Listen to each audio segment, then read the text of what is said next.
मित्रांनो, माझा पहिलाच कथा संग्रह, ज्या कथा संग्रहाचं नाव आहे अंधारातील काजवे. मी आणि माझी पत्नी डॉक्टर सुरेखा जाधव आमच्या या जीवन संघर्षातील या सत्यकथा तुमच्यापर्यंत पोहोचाव्यात यासाठी हे पुस्तक कोकण साहित्य संमेलनामध्ये मान्यवर साहित्यिक जवी पवार, ज्येष्ठ साहित्यिका उर्मिला पवार यांच्या हस्ते मी प्रकाशित केलेला आहे आणि याला प्रचंड रिस्पॉन्स मिळालेला आहे. पहिलीच आवृत्ती काही दिवसामध्ये संपलेली आहे आणि दुसऱ्या आवृत्तीचं काम सुद्धा सुरू झालेलं आहे. तर हे पुस्तक मी लोकांना सांगतो की तुम्ही फ्री घेऊन जा. त्याचं कारण असं आहे की माझं हे पुस्तक आवडणार याची मला पूर्ण खात्री आहे आणि म्हणून पान नंबर 2 वरती, मित्रांनो, पान नंबर 2 वरती इथे हा QR कोड आहे आणि माझं पुस्तक वाचून झाल्यानंतर तुम्हाला वाटलं की आपल्याला डॉक्टर रवींद्र जाधवांच्या अनाथाश्रमाला आणि गोरगरीब विद्यार्थ्यांच्या वसतिगृहाला काहीतरी मदत करायला पाहिजे, तर या QR कोडवरती तुम्ही 125 रुपये गुगल पेवरती जर पाठवलात, या QR कोडवरती पाठवलात आणि तुमचा ॲड्रेस आणि पत्ता जर पूर्ण पाठवलात तर मी हे पुस्तक तुम्हाला कुरिअरने पाठवून देईन आणि तुमचे खरंच मी आभारी राहीन. कारण तुमच्या या मदतीमुळे मला या मुलांना आणि वृद्ध आईबाबांना, निराधारांना आधार देण्याचं कार्य करायला सोपं जाईल. तर तुम्ही आजपर्यंत माझ्यावरती ज्या पद्धतीने प्रेम करता आणि तुमचे व्हिडिओज आणि तुम्ही माझे व्हिडिओज पाहता आणि ते परत परत पाहता हे ऐकून मला खरंच खूप आनंद होतो आणि म्हणूनच मी तुमच्यासाठी माझं जीवन समर्पित केलेलं आहे. अनाथ आणि निराधारांना आधार देण्याचं काम करतो. तर हे जे पुस्तक आहे मित्रांनो, अंधारातील काजवे, हे 125 रुपयाचं पुस्तक आहे. हे पुस्तकाची दुसरी आवृत्ती काढण्यासाठी जर तुमच्यापैकी कोणाला आर्थिक मदत करायची असते, म्हणजे काही अनेक आवृत्ती काढण्यासाठी किंवा जास्त प्रमाणामध्ये हे पुस्तक छापून अनेकांना वाटता येईल मला फ्री, अशा पद्धतीची माझ्या मनात योजना आहे.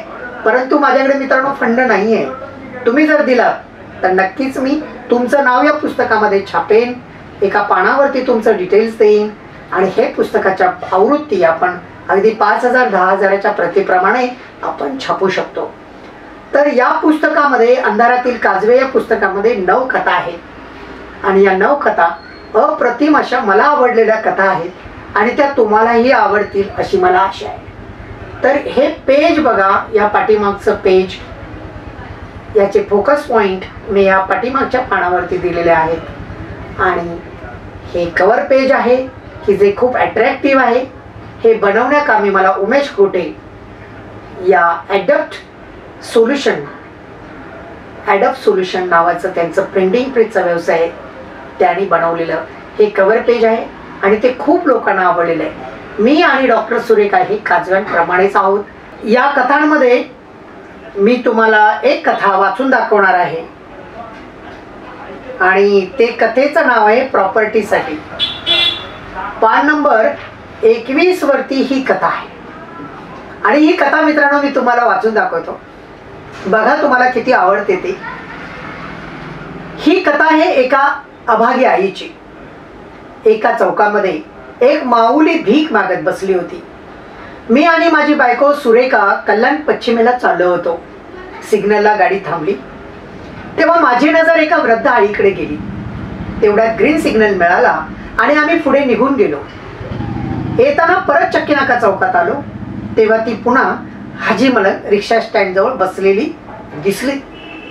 मी सुरेखाला म्हणालो, कुछ तो गडबड आहे दया, मला अशी मजाक करायची सवय आहे. पण आमच्याकडे सामान होतं म्हणून आम्ही पुढे निघून गेलो. सामान ठेवून परत त्या माहुलीकडे आलो. चौकशी केली तर ती माहुली म्हणाली, 2 दिवस झाले अशीच भीक मागते आहे. लेक घरात ठेवत नाही, घर भीक म्हणतो, जेवायला देत नाही, मारतो मला, मग काय करू. दिवसभर भीक मागून कसा तरी जीव जगवते व संध्याकाळी आमच्या सोसायटी जवळ असलेल्या मंदिरात झोपते. ताई, माझ्या नवऱ्याने काबड कष्ट करून उपाशी तापाशी राहून हा रूम विकत घेतला ग. माझ्या नवऱ्याची ही शेवटची आठवण माझ्याजवळ आहे. ती कशी काय विकायला देऊ. माझा मुलगा बेवडा आहे. त्याने खूप कर्ज करून ठेवले आहे. त्याचे कर्ज कमी करण्यासाठी तो रूम वीक म्हणतो आणि कर्ज फेडून चाळीत भाड्याने राहूया म्हणतो. तो स्वतःचे कर्ज फेडेल, पण माझं काय, मला भिकेला लावणार तो. एकदा मी पोलीस कंप्लेंट केली तेव्हा पोलिसांनी त्याला दम भरला आणि सोडून दिले. त्यानंतर तो अधिकच करू लागला. त्या दिवशी तर त्याने मला खूप मारले. तोंडावर उशी दाबून मारण्याचा प्रयत्न केला. म्हणून जीव वाचून मी बाहेर पडली. परत घरात नाही गेली आणि आता तर जाणारच नाही. ती रडून सांगत होती. आमचे सुद्धा मन गहीवरून आले.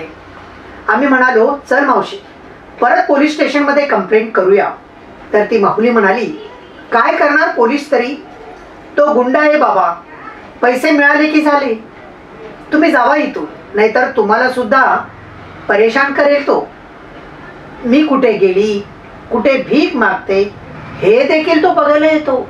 मग काय करू सांगा, कुठे जाऊ, मरण सुद्धा येत नाही आणि पोटचा पोरगा मरायला सुद्धा देत नाही.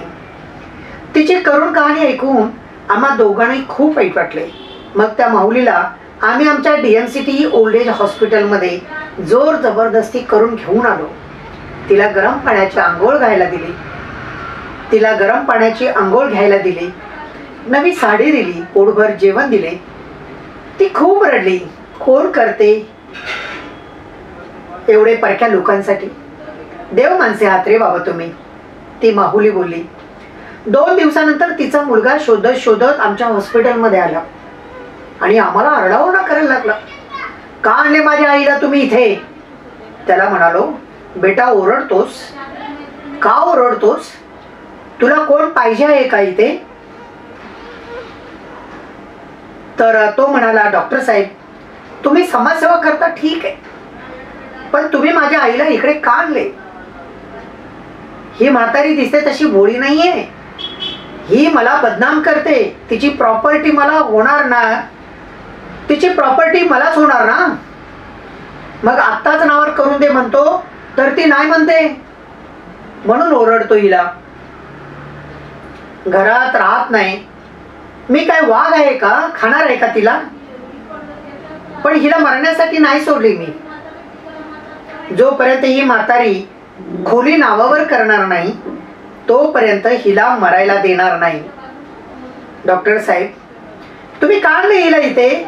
मी तुमच्या विरोधामध्ये पोलीस स्टेशनला खोटी कंप्लेंट करीन, तुमची समाजसेवा सगळी बाहेर निघेल. माझ्या आईच्या गळ्यामध्ये दागिने होते असे म्हणून सांगेन, खोटं खोटं. तुम्ही काय कराल सांगा बरं? मी म्हटलं, खरंच बाबा आम्ही काहीच करू शकणार नाही, कारण आई तुझी आहे. आम्ही हा विचार केलाच नाही बघ. हिच्यामध्ये आमची माय माऊली दिसली, दया आली, म्हणून आम्ही तिला इथे घेऊन आलो. आम्हाला काय माहिती की आम्ही अडचणीत येऊ. तिच्या गळ्यात दागिने आहेत की नाहीत हा विचार डोक्याला सुद्धा शिवला नाही मित्रा. तरी पण तू आम्हाला चांगलाच धडा शिकवलास. आज तू आमचा गुरु झालायस, आमचा गुरु निघालास भाऊ. या प्रकरणातून आम्ही शिकलो बाबा, घाबरून गेलोय. खूप मोठा सबक आम्हाला तू शिकवलास. एक काम कर, तू आमच्या सोबत चल आणि तुझ्या आईला जिथून आणले होते त्या ठिकाणी सोडून येऊ. आणि हात जोडले. मग त्या माऊलाही मी हात जोडले, म्हणालो, आई बघ चांगलं काम करण्याचा आम्ही प्रयत्न केला, परंतु तुझ्या या मुलाने आमच्यावरतीच पोलीस केस करण्याची धमकी दिली, त्यामुळे तुला सोडतो आम्ही. आम्ही तिला जिथून आणले त्याच चौकात तिला नेऊन सोडले आणि त्या माऊलीला हात जोडले. काही दिवसांनी कळले की एका रात्री त्या आईला एका ट्रकने चिरडले. ट्रकच्या मागील चाक तिच्या डोक्यावरून गेले. सकाळी ट्रक गायब झाला होता. पोलीस आले, पोस्टमार्टमसाठी बॉडी घेऊन गेले. मित्रांनो, हा अनुभव मी शेअर करतो. काही गोष्टी समाजामध्ये चांगल्या करायला जाता, परंतु समाजामध्ये असे काही दुष्ट लोक आहेत, तुम्हाला ते चांगले काम करण्यापासून रोखतात आणि तेव्हा आपल्याला कळत नाही की आता काय करायचे. नमस्कार. अशाच पद्धतीच्या कथा या पुस्तकामध्ये आहे. तुम्हाला जर ह्या कथा वाचायच्या असतील तर मला लगेचच 125 रुपयाचे गुगल पे करा. हे 125 रुपये माझ्या निराधार लेकरांच्या शिक्षणासाठी जाणार आहेत. 40 मुलांचं विद्यार्थ्यांचं, ज्यांचे आईवडील नाहीत अशांचं मी वसतिगृह चालवतो. माझ्याकडे 80 आईबाबा आहेत. त्यापैकी 30 आईबाबा जे बेवारस आहेत, ज्यांना मी रस्त्यावर उचलून आणलं. काही श्रीमंत आहेत, काही मध्यम वर्गाचे आहेत, काही गरीब आहेत. सगळ्यांना सांभाळून घेऊन मी माझा हा समाजसेवेचा प्रपंच कल्याण चक्की नाका न्यू रचना पार्क या माझ्या शॉपिंग सेंटरमध्ये मांडलेला आहे. आणि त्या ठिकाणी असंख्य असे निराधार, अनाथ, चळलेले, पिडलेले, व्याकुळ झालेले या सगळ्यांचा मी सांभाळ करत असतो. हा व्हिडिओ जर मित्रांनो तुम्हाला आवडला तर नक्की शेअर करा, पण सबस्क्राईब करायला विसरू नका. तुम्ही जर सबस्क्राईब केलात तर नक्कीच यूट्यूब चॅनलकडून आम्हाला आर्थिक मदत मिळण्याची शक्यता आहे. हा व्हिडिओ आवडला तर मित्रांमध्ये शेअर करा आणि छान छान कमेंट्स द्या, मला बळ द्या. नमस्कार मित्रांनो, नमस्कार.